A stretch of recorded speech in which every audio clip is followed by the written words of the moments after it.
What's up, everybody? This is the Political Brown Kid here, and I keep telling y'all I'm a huge Malcolm X guy. Huge Malcolm X guy. Love him. Love him. Malcolm X, in this video that I'm going to play, is saying exactly what I've been telling y'all. He's just right on point. The thing that I've been telling y'all about, and a lot of people going to get mad at me because they love Martin Luther King so much. They love the white man so much. Y'all just want to live in white world. You have to look at it and see how integration and Martin Luther King's dream killed black people's dreams. I keep telling y'all this. You can look to see with the Negro Baseball League, with the leaving of Jackie Robinson. You know, you had Jackie Robinson, Satchel Paige, you had all of these other great Negro League baseball players. I guarantee you can't find any black people that can name one Negro baseball team. Can't probably name 10 big Negro League players without having to look it up, because they all just wait to see black people integrate into white stuff. That's the only way we think that we can be validated, is if we're in their spaces, but we don't own those spaces.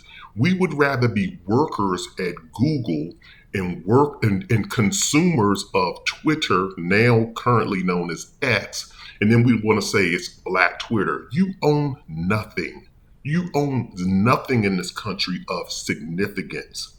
You don't own, the only thing, like I keep telling y'all, 50 Cent going to Washington. They might as well say that Mr. Curtis Jackson goes to Washington. Wasn't that a movie? Somebody went to Washington. Listen, he went to Washington to brag, and I made a video on that. He went to Washington to lobby for black people getting into the liquor business, spirits, excuse me. He wants to sound fancy, so spirits, and music business or entertainment business. Once again, we're still playing in the same spaces that we currently are in. And all of these people, 50 Cent them going there to lobby, when they could all pool their money together. You have Byron Allen, he's a billionaire, black billionaire, owns several radio TV stations. You have Oprah Winfrey, she owns a media network. Tyler Perry owns a media network. 50 Cent's now getting some studio. Of course, it's going to be funded by the white man, because 50 Cent he's just a white stooge, but he's getting his own studio. You have all of these people, and then you have Sean Carter. He has a lot of money, right?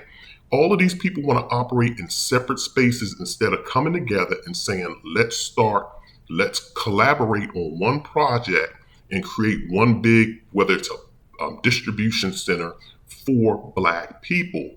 That's the first thing. Second thing I told y'all, once again, y'all don't check out my videos. Y'all only want to check out stuff on dating and ratchetness. But I've created a video showing y'all Oprah Winfrey's hiring practice. Most of her executive staff are white.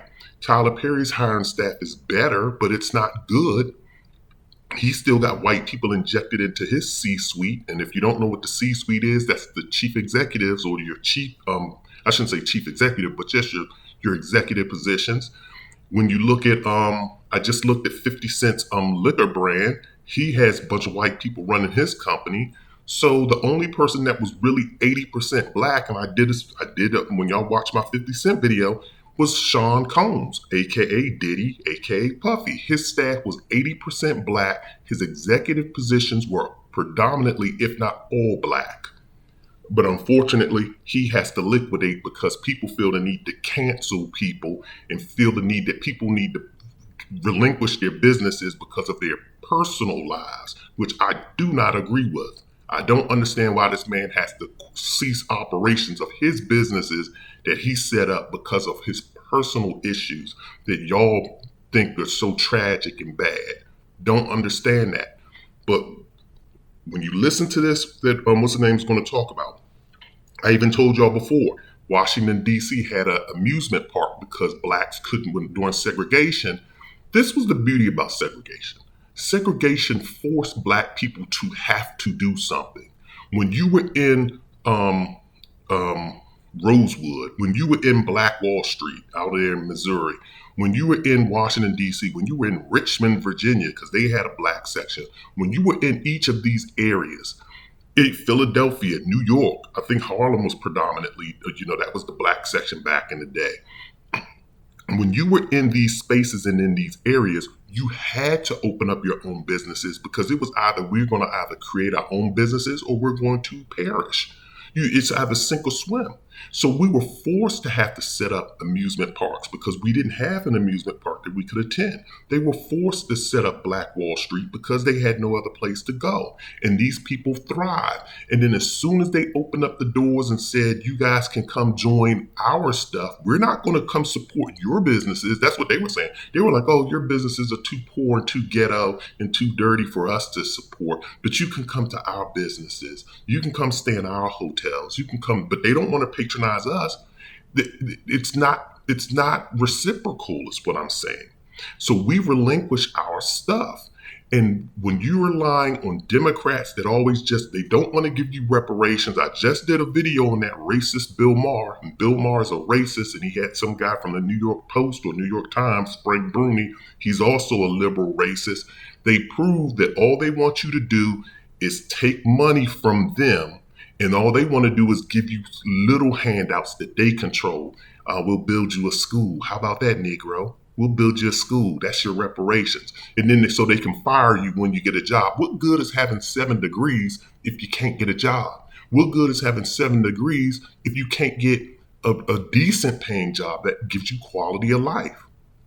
Then on Bill Maher, I just did the video. What good is them building? And then you're going to talk about we'll produce infrastructure for Black neighborhoods.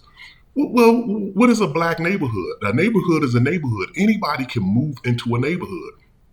Ask the people in D.C. right now. D.C., Southeast, where I'm at, was Black. Now you see white people walking around. Dog parks, puppies. I don't make this stuff up. Ask the people in Harlem. Ask the people in Oakland. These people that go through gentrification, Bill Maher, these white liberals just want to give you stuff so that everybody can benefit from it. They don't want to pay you what you're owed. But also on the flip side too, I want to say this.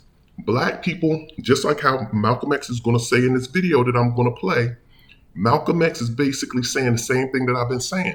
Black people also too want to inject themselves into white spaces and then complain about the environment. You can't do that. You can't go to Harvard or Stanford and then complain that you don't see too many Black faces, and why don't they have a Black student union, and why don't they have a Black fraternity or sorority, and why don't we have a Black newspaper, why don't they have Black this, Black that. You should have gone to Howard, Hampton, Norfolk State, Delaware State, North Carolina A&T, North Carolina Central, South Carolina State, Grambling, Morehouse, what's the other school now? Clark, Spelman. They have so many other schools for you to go to. But you don't want to go to a Black school because I want to be coached. I want to be around different coaches. Black people, that's the stupidest thing I ever hear Black people say. When Black people say stupid stuff like that, it shows their stupidity because Black people know other cultures. Other cultures don't know Black people. We know how to operate in Black spaces, white spaces, Latino spaces. We do. They don't know how to operate in our spaces. So when Black people say stupid stuff like that, I disregard it. They don't want it. This just goes to show you that they don't love themselves. They don't love the institutions that they have established.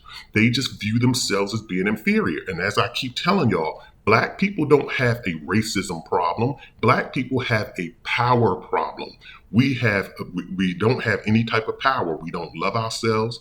We don't control any institutions. And the institutions that we have, we don't help to maintain them. We don't give money to Clark, Spelman, Morehouse, and so forth. We don't support the schools. We would rather sit up there and go to Georgetown University. We'd rather go to Stanford. We'd rather go to any other university than our own Black universities. And then we get in these Black spaces and complain. I don't make this stuff up. So without further ado, I'm going to get into this Malcolm X video because I'm on my Malcolm X kick lately.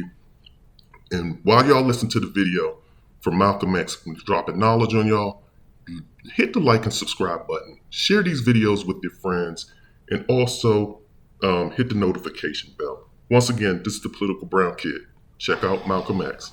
If white immigrants can come to this country 50 years ago with nickels and dimes and no education, and come here and pool their little nickels and dimes and no education, and set up little stores, develop these stores into larger stores, develop this into an industry which creates job opportunities for whites.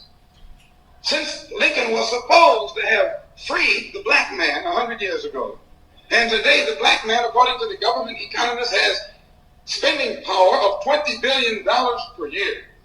We feel that with the black man spending $20 billion a year, not setting up any businesses, not creating any industry, not creating any job opportunities for his own kind, he's not in a moral position to point the finger today at the white man and tell the white man that he's discriminating against him for not giving him a job in factories that he himself set up. If the black man has $20 billion, and these so-called Negro leaders are such geniuses that they can integrate white restaurants and integrate white factories and force themselves into that which the white man has set up, they should use this same ingenuity to show the black people how to pool our wealth and set up something of our own. And then we won't have to force our way into his anymore. One more thing I would like to point out concerning what he said about 125th Street. We don't waste our time on 125th Street, but you can reach more people in the street who want to change than you can in the bourgeoisie society, the bourgeoisie church, and the bourgeoisie circles. Our program is directed toward the man in the street. So we spend our time in the street, and what we do with that man, instead of trying to change the white man in your mind, make you accept us, we change the mind of the black man and make him accept himself. And as soon as he accepts himself, he'll solve his own problem. He won't be trying to force himself into your factory and into your bedroom and into your kitchen.